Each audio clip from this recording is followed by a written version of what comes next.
అందరికీ నమస్కారం.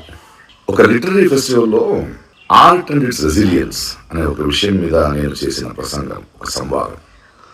దాని నుంచి కొన్ని మాటల్ని మాత్రం తీసుకొని దాన్ని వక్రీకరించి నేనేదో అవతార పురుషుడు శ్రీరాముడిని ఎటకారం చేశానని, హిందూ ధర్మాన్ని హర్ట్ చేసే ఫీలింగ్స్ ఇచ్చానని కొందరు ఊగుతున్నారు.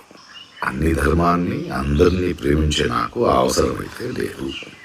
కానీ ధర్మాన్ని మతోన్మాదంతో అడ్డు పెట్టుకొని అసహ్యమైన రాజకీయం చేస్తున్న వాళ్ళని నేను అడిగే ప్రశ్నలకి సమాధానం ఇవ్వలేక కొందరు నన్ను యాంటీ హిందూ ధర్మ విరోధి అని బింబించడానికి ప్రయత్నిస్తున్నారు.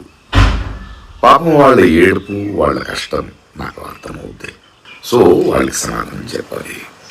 ఇప్పుడు ఏమైందంటే నేను ఇప్పుడే తమిళనాడు ఎలక్షన్స్ అయిపోయి కొంచెం తోట పనిలో ఉన్నాను. వర్షాకాలం వస్తుంది, ఎండాకాలం ఎండవుతుంది, చెట్లు మొక్కలతో మాట్లాడుకోవాలి.